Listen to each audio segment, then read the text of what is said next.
Yo, what's up everybody? Excited to be here on this beautiful sunny day here in Edmonton. We're talking to Mayor Sohi about all things housing, what they're doing to deal with their housing crisis, and specifically how they're using infill and progressive policy to figure out how they can build more middle housing.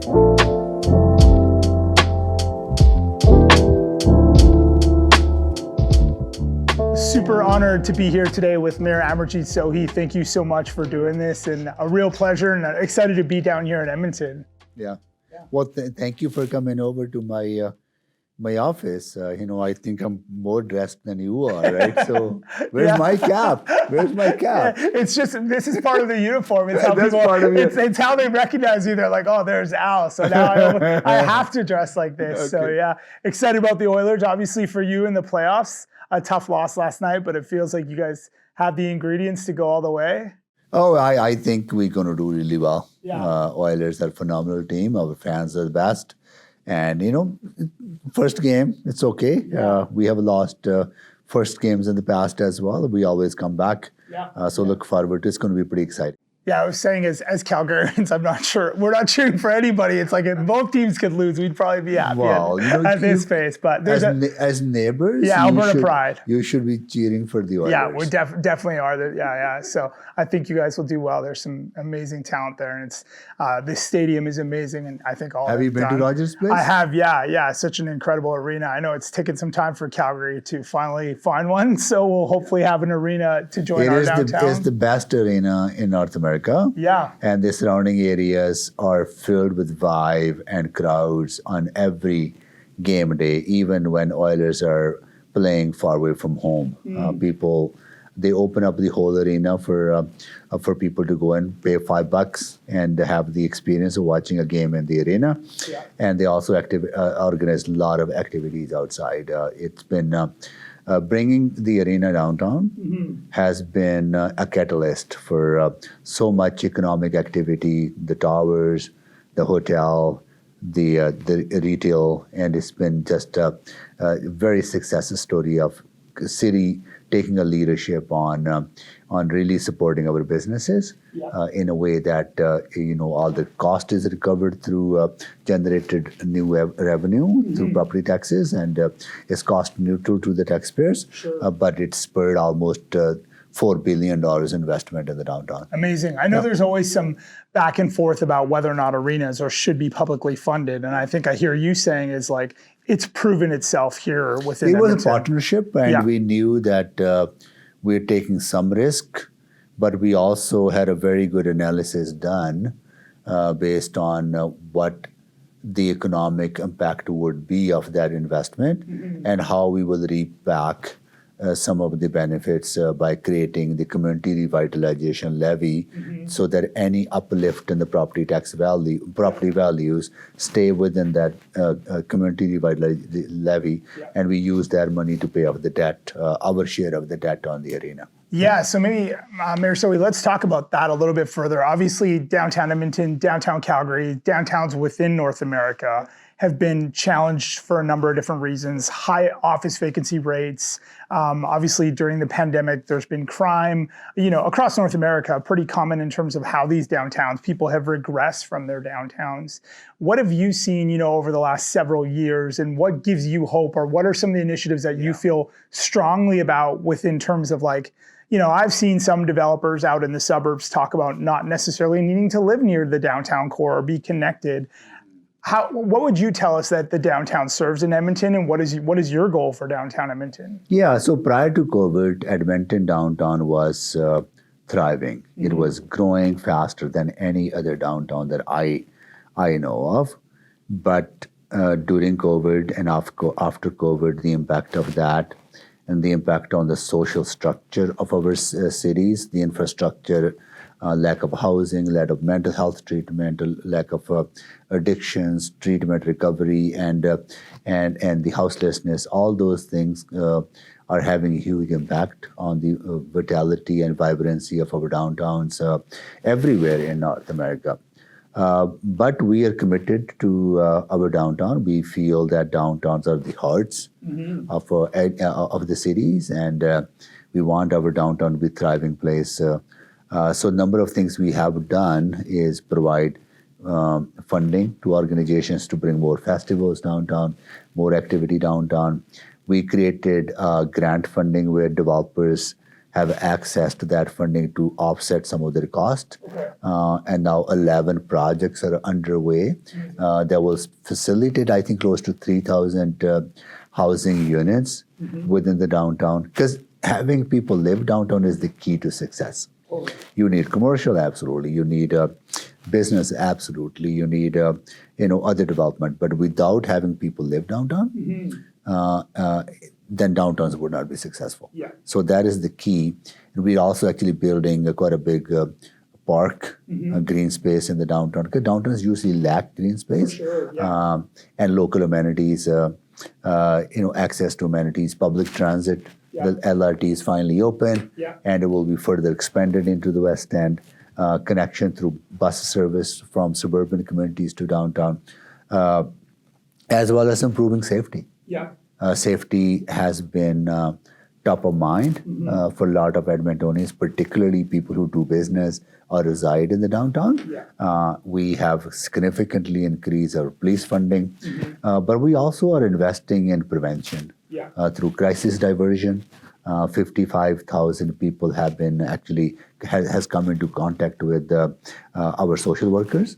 And some of them have been connected to services and avoiding contact to police and emergency services. So I think we're doing along with building more affordable housing. Right? So we're doing, have a very comprehensive plan. I think we're seeing the results too. Yeah.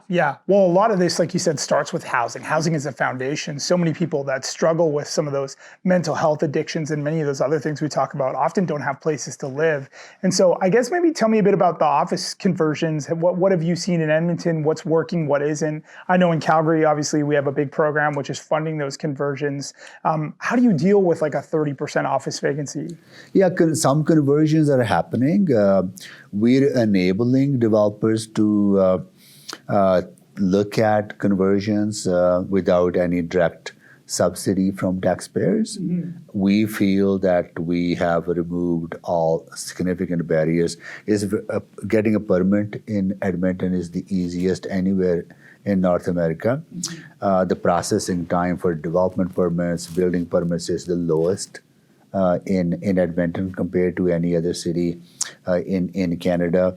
We are building public infrastructure to facilitate the development of private sector housing, including conversions, and we also creating amenities downtown for people to live and be attractive place to live. So that's what we're doing.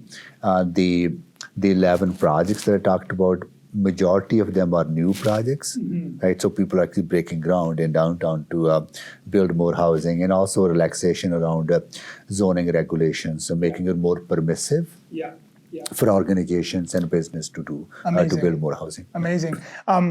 I know, obviously, many of these municipalities across Canada have gotten the Housing Accelerator Fund, which is meant to kind of, spur the growth of housing. What have you guys? I know different folks have committed to different things to do. I know you guys are very progressive and on the front end of a lot of these policy regulations. What else are some of the tools that you're looking at that you think will spur additional housing starts? When it comes to Housing Accelerator Fund, we really appreciate the support that we got from the federal government. We got about $175 million. But I think we were put at a somewhat disadvantage because we have been so progressive in removing all the barriers that federal government is encouraging municipality to do so. Like we eliminated minimum parking a number of years ago. We allowed duplexes, fourplexes to be built on single family lots number of years ago. We recently completely overhauled our zoning regulations. So many of the things that have funding requires, we have already done that. So we actually ended up getting less because that work was done, right?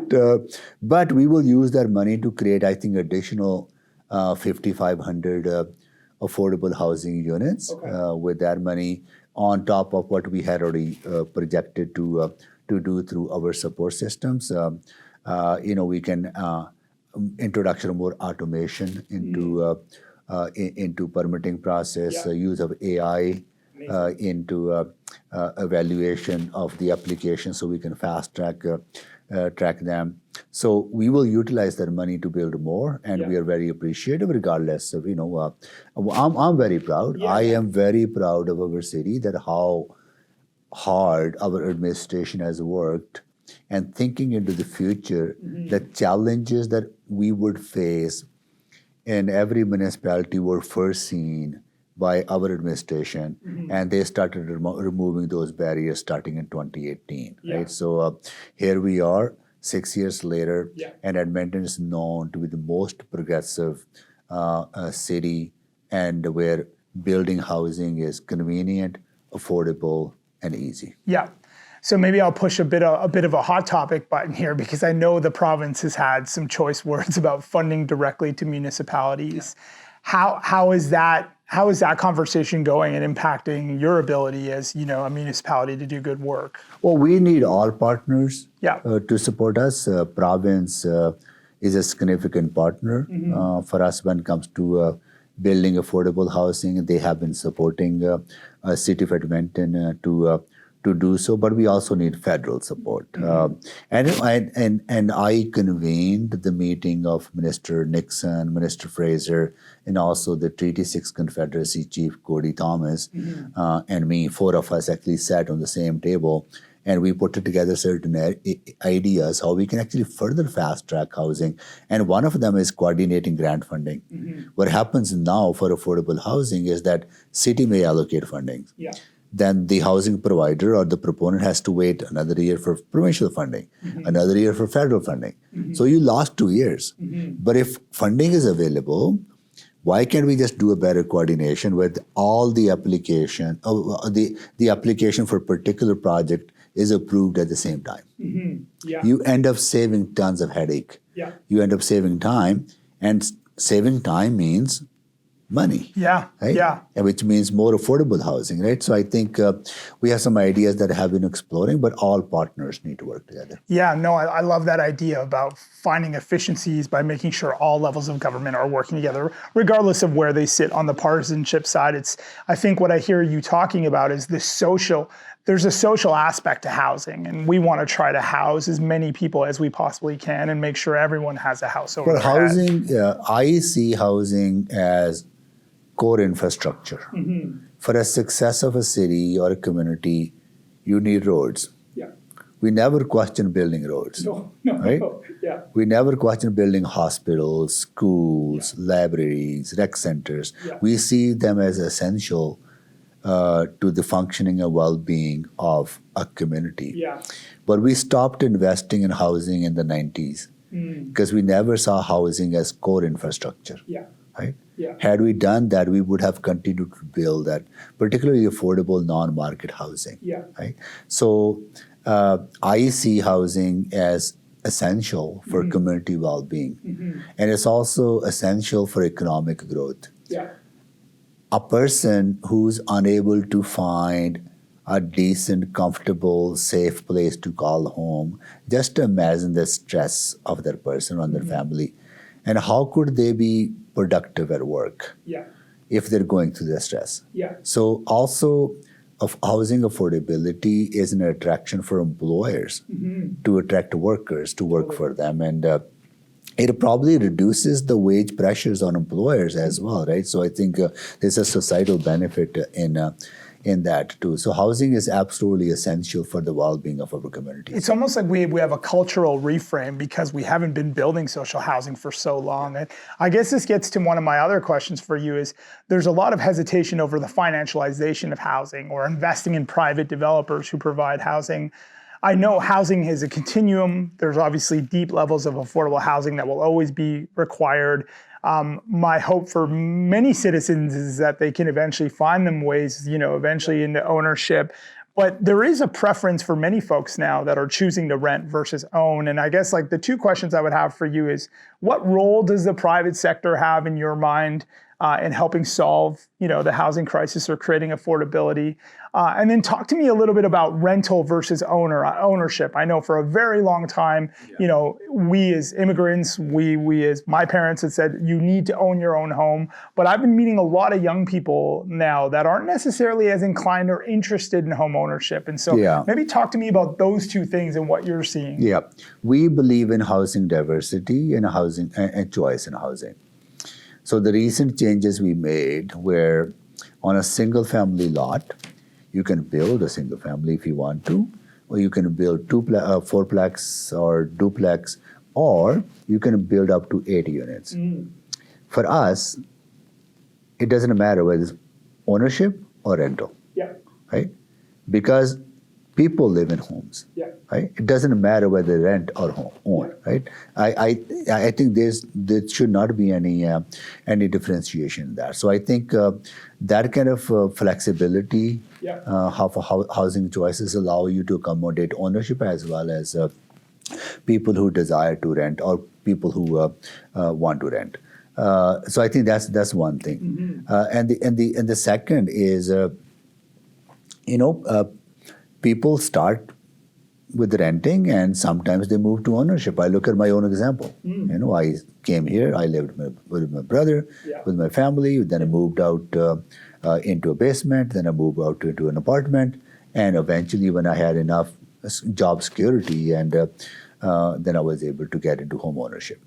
I think it's a spectrum of housing that needs to be available in the community to meet the diverse needs of the residents that reside in that community. Yeah, no, I love that. My parents were refugees. Obviously, they came here in the 70s. They lived in a basement suite, eventually rented in a duplex, eventually bought a duplex to make sure it had a suite so they had this additional rental income. And so the reason why I've been so passionate about this type of housing form, which, you see now Minister Fraser going across the country talking about, ending exclusionary zoning. Obviously, we're going through this process in Calgary and it's been very controversial. A lot of community members feel like their communities are changing. Why they bought into their community has changed. Their values are changing. And so I guess maybe Edmonton's been very progressive in this way. How not only did you do that, you eliminated parking minimums, which, like I said, is one of the only cities that's been able to achieve this. How have you been able to achieve that, and what have you seen as the results so far within community? So I got elected to City Council in 2007. I remember number of very controversial upzoning applications coming into in front of council for discussion, and one of them actually lasted for 4 days, right? And that was to build a high-rise building, and another one was to actually build more affordable habitats for humanities ownership model where they build and people rent and they get equity and that project was so controversial that public hearing lasted for 3 days, right? But now those things are normal. People don't even think about those things in a negative way. So what we did, we actually engaged extensively with Edmontonians about the value of infill. And why we need to have diversity of housing in every neighborhood. So I think engagement is key. I think another thing is that people will always be concerned about change. There's a level of fear, uncertainty, and anxiety. And you need to acknowledge that. You should not cast that aside by naming people NIMBYism or anything else, right? The moment you cast people out by naming them, right, you shut them out of the process, right? And I think that's the wrong thing to do. You got to bring people along and deal with the issues around density, parking, whatever other concerns that they may have. Many of those concerns are not backed by data. But if people believe that, they believe that. So we just need to show it, right? And as people have become accustomed to seeing more density, they actually see that how actually helps. We have actually seen. I remember 2007, 2008. Biggest challenge we have in our mature communities was schools were being closed. Right. Now we don't have that problem. Yeah. Because more people are moving into neighborhoods that lost population. Now schools are becoming more, attainable, right? And more services are attainable, more commercial spaces attainable. I think if people start seeing the benefits, and I think that's what we need to do. Continue to demonstrate through leadership, but at the same time continue to demonstrate through examples and what we actually seeing. So like, I think Edmonton, very progressive on their parking requirements, almost more progressive than cities with like very good transit infrastructure, even Vancouver, Toronto, Calgary. I know Edmonton is continuing to build out their transit infrastructure, and many of the complaints that we get is like, everybody drives in Alberta and they all drive F-150s. How did you overcome that conversation, and what are you seeing transpire with no parking minimums? I think parking is a concern, and we hear that on a regular basis. That's why it is so important that council show leadership by investing in public transit. We overhauled our overall public transit route network, which focused on mature communities, expanding service, which benefited, but we also lacked services in some of the growing communities. Now we're adding that service. We made our temporary on-demand service permanent. We also added close to 150,000 new service hours into our system, and our ridership has grown by about 27% from last year to this year, the bus ridership. So I think that's where we need, in order to alleviate parking concerns, and also in order to empower people to use public transit, is to build the system, right? Some people, for them, their private mode of transportation will always be the preferred choice. But for those who may not be able to afford or don't want to have a personal vehicle, you got to provide an alternative. So alternative is public transit, walking, making it easy for people to walk, cycling, building sustainable modes of transportation. And that's where we are focusing on. Yeah. So I guess that one of the things that I know and we've struggled with in Calgary, and I'm sure here in Edmonton, is the idea of new growth versus like established areas redevelopment. How do you view that? Like, we need housing of all types today, but how are you as a council making decisions on new communities versus building in existing infrastructure communities? Yeah, I would say that Edmonton has struck a balance in a way that we stopped the leapfrog development. We used to see that a lot in 90s and 2000s, but I would say the trend, along with making it easy to build in mature neighborhoods, also has been coupled with having more smart growth in the suburban areas instead of leapfrog growth. So I think our growth is more coordinated. Than Maybe we for have our ever. viewers, can you explain what you mean by leapfrog growth?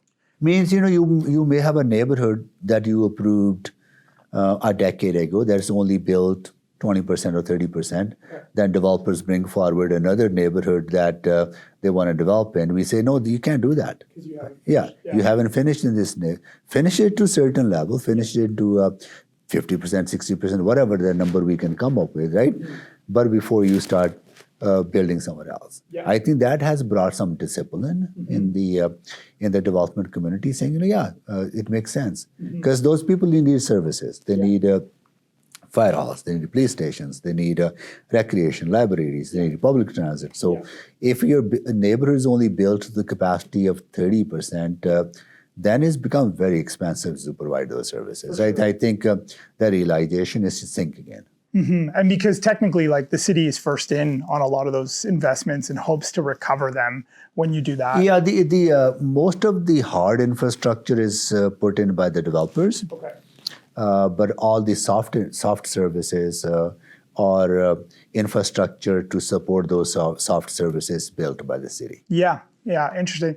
You and I were chatting a little bit about off camera about, obviously, there's only so much that the city can do to remove some of the obstacles. And so I think what I wanted you to maybe allude to is we talked a little bit about market economics, but what are you seeing? Like, what are some of the constraints that is maybe creating less housing that you would like to see in Edmonton?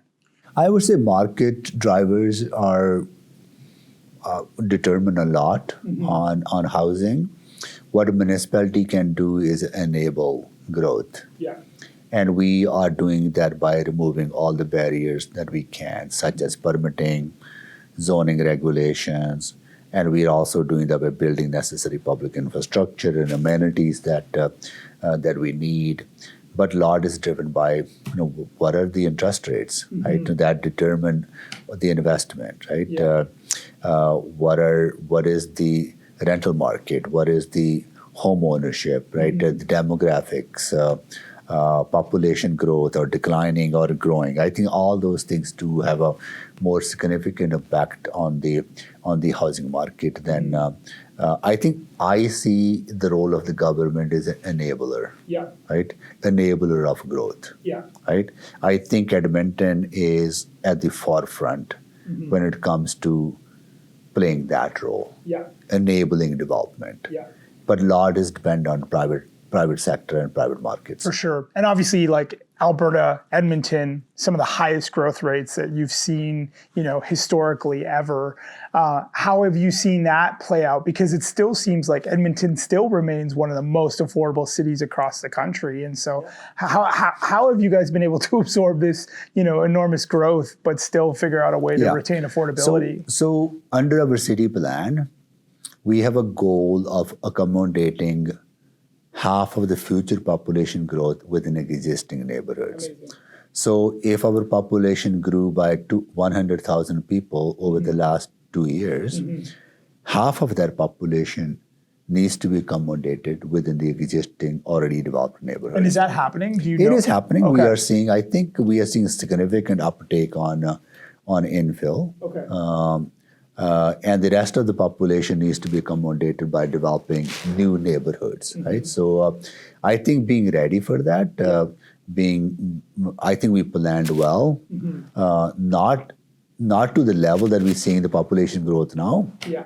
So we might have to make some adjustments on that. But I think overall, the way development is taking place and some of the policy changes that city has made to facilitate that growth, I think they're leading us in the right direction. Yeah, so you've talked about obviously removing the red tape, making the process easier, finding ways to put technology in so that it can make it easier for folks to kind of come and do this.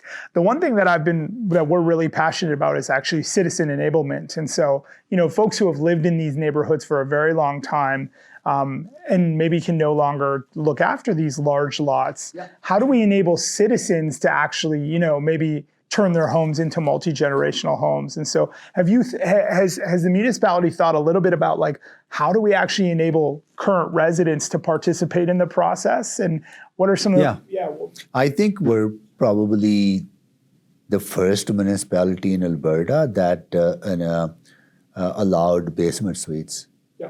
There was a lot of opposition at that time, but now people don't even question. People say, it enables multi-generational families to students, and also it becomes a source of income. It helps with the paying of your mortgage. Then also, allowing duplexes, fourplexes on single-family lots. I think Edmonton had a very successful laneway program. And the laneway program allowing laneway homes or granny suites, as they call them, right? On a longer lots, right? So and now allowing up to 80 units on a single family 50-foot lot. So I think all those things allow us to meet that demand. So Mayor Sohi, talk to me about the future of Edmonton and like what are some of the things that you're most excited about? I'll start with that you're very looking forward to or you see upcoming that you'd be willing to share with us for Edmonton. No, our economy is growing. Our population is growing. The infrastructure is improving. Our services are improving. We definitely have growth pressures that we need to tackle, but I think we are on the right track to do so. There's more collaboration happening in every sector. We are supporting innovation quite a bit in our city. Tourism, attracting more events, activities into our city. Arts and culture. Yeah, Edmonton's always been great at Is that. the heartbeat of our city. Yeah. So how do we continue to support that sector? So I think overall things are going well. Financial pressures are always a reality for every municipality, particularly in today's day and age when demand on services is increasing, but also expectations of people of the local government increase. So how do you diversify your funding sources? Always a challenge, but that's what our role is. That's why we're here to make some of those tough decisions. Yeah, amazing. And one of the things I wanted to ask you about actually is also about the affordable housing side. Well, what are you seeing in the affordable housing space specifically that Edmonton's doing that you're excited about? Yeah, I would say our market affordability or market attainability is there. We are much affordable compared to other cities when it comes to market affordability. I think challenge we are facing, and this is particularly concerning in Alberta, is that we have the lowest amount of non-market housing in Alberta. Particularly here in Edmonton, we have the lowest amount of non-market housing. So people that rely on non-market housing, that demand is growing. Yes. And to fill that demand, we are not building enough non-market housing. I think that's where we have a lot of challenges. There's very little that a municipality can do, which we are doing. We added $183 million of support for housing in the last budget. We are making land available for affordable housing providers. We're leveraging provincial money and federal money to enable the community to build more non-market housing. But we have a lot of catching up to do. That's where I worry a lot, that we haven't really done a good enough job. Because in 1990s, governments were building a lot of non-market housing. Then they all of a sudden stopped. Then they started back in around 2014, 2015, right? So, but there's a lot of backlog of the infrastructure that needs to be built, and how we can accelerate that.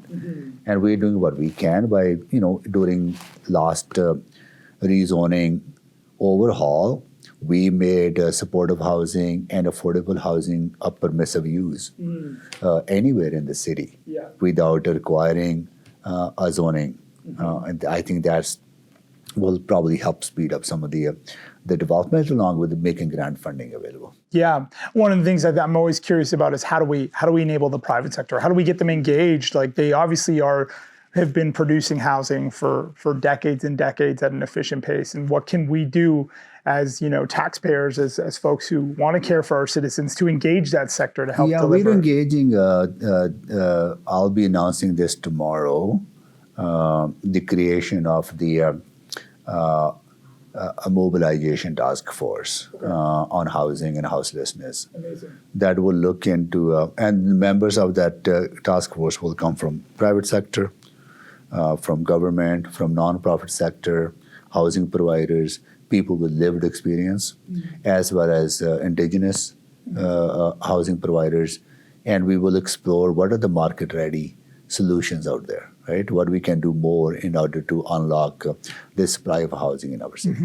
Yeah, maybe let's finish off on that task. You mentioned the Indigenous side. Obviously, I feel like Edmonton has quite a few Indigenous groups that surround the area. What are some of the things that you've been excited about and looking forward to in terms of how you guys have been finding ways to house the Indigenous community and work with them? Yeah, unfortunately, almost 60% of Edmonton's unhoused population is Indigenous. Wow. And I have been pushing hard that we need to have more specific Indigenous housing strategy in place. So we're doing that. We're also making grant funding available for Indigenous housing providers. So we recently announced a project with the Métis Housing Corporation. And then with working with the province, we've been able to convince them to put more money into Indigenous transitional housing.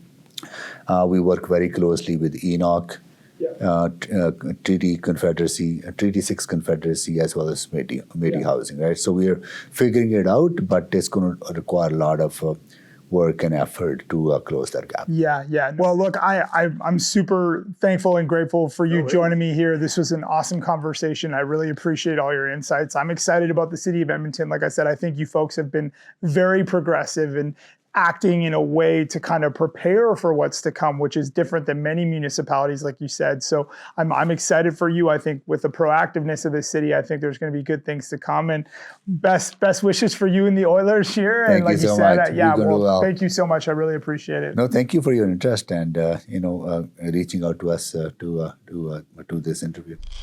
I had no idea that Edmonton was so progressive with the policies that they were implementing when it came to infill. To go to 0 parking minimums with 8 units as of right is pretty phenomenal when considering that Edmonton is actually still one of the most affordable when it comes to housing within our country. I think the thing that's really amazing about what the city and what this council has done is their future thinking about how to actually ensure infill is a part of their growth plan. Most cities are having to react and respond. And what I think about the prairies and cities like Edmonton that's really fascinating is they're thinking about the next 10 years and about how these cities evolve and how we can actually solve this concept of balanced growth. And you heard Mayor Sohi talk about we want to build new communities, but we also want to ensure that we actually have infill. So awesome conversation. Looking forward to chatting with more folks across the country, particularly within the prairies and these secondary markets that are also exploring what infill and what middle housing can mean for them.